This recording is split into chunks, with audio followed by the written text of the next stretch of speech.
সকাল 7টায় আমি ঘুম থেকে উঠি। আর যেহেতু বৃহস্পতিবার, তো সকাল সকাল আমি পুজো দিয়ে নেব। তার জন্য আমি ঘুম থেকে উঠে প্রথমে আমার বেডটা গুছিয়ে নিলাম।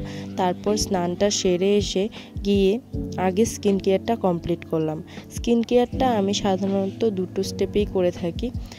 এক, টোনার, যেটা আমি সবসময় হোমমেড ব্যবহার করি, ঘরেই যেটা বানাই।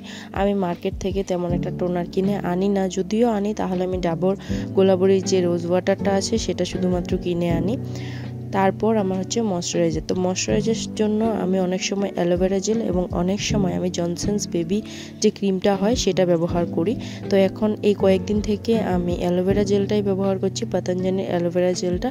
তো ওইটা নিয়ে ভালোভাবে আগে মুখে লাগিয়ে নিলাম। তারপর আমি জনসন্স বেবির যে বডি লোশনটা সেটা নিয়ে আমি আমার হাতে ভালোভাবে লাগিয়ে নিলাম। তারপর সব কিছু ঠিকঠাক করে নিয়ে আমি চলে গেলাম ফুল তুলতে। ফুল তুলে নিয়ে এসে আমি পুজোটা সেরে নিলাম। তো পুজোটা করার পর আমার মা গিয়ে দেখি যে চা করেছে। তারপর চা আর রুটি দিয়ে আমি আমার ব্রেকফাস্টটা সেরে নিই। তারপর চাটা খেয়ে দেখলাম মা ধান বসিয়েছে, তো ধান সেদ্ধ করছে। তো সেখানে আমিও একটু মার সঙ্গে বসলাম। তারপর আমি চলে এলাম। আর এদিকে মা সব ধানগুলোকে এক জায়গাতে আপাতত জমা করে রাখছে, যেহেতু এখনও ভালোভাবে রোদ উঠেনি। তারপর আমি সেই ফাঁকে একটু স্কিন কেয়ার করে নিলাম। আমি একটু টমেটো আমার ফেসে ভালোভাবে লাগিয়ে নিলাম। টমেটোতে থাকে স্যালিসিলিক অ্যাসিড, যেটা আমরা মার্কেট থেকে এত টাকা দিয়ে কিনে আনি, সেটা আমরা ঘরের কিছু জিনিসেই পেয়ে যাই। তো টমেটোটা খুব ভালো, তোমরাও চাইলে ব্যবহার করতে পারো। তারপর আমাকে মা বসিয়ে যায় ধান দেখতে, মানে ধান রোদ্রে দিয়েছে সেটাই দেখতে। আর এত পাখি বসছিল, দেখো না, ভয়ই পাচ্ছে না পাখিগুলো আমাকে। তারপর আমি এখানে ধানটা দেখছিলাম। তারপর একটু মাঠে গিয়েছিলাম, মাঠে না মানে বাড়ির সামনেই আমাদের একটা পুকুর আছে, তো পুকুরের ওইখানেই গিয়েছিলাম।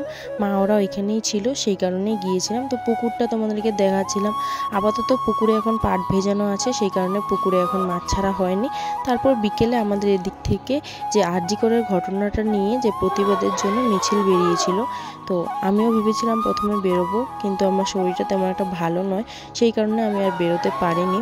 তো কি আর করা যাবে। তারপর আমি একটু বাড়িতেই বসেছিলাম সারাটা বিকেল। তো আমার গুড্ডির সঙ্গে একটু খেলু করছিলাম। আর এই দিক দিয়ে আমার একটা পার্সেল এসেছিল। পার্সেলটা হচ্ছে একটা ওভারসাইজ টি শার্ট অর্ডার করা হয়েছিল। তো সেটাই এসেছিল। টি শার্টটা আমার জন্য নয়, আমার ভাইস্তার জন্য।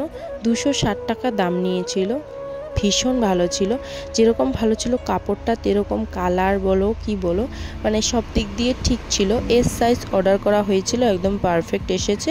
তো তোমরা দেখতেই পাচ্ছ। তো দিনটা শেষ করলাম এক কাপ চায়ের সঙ্গে।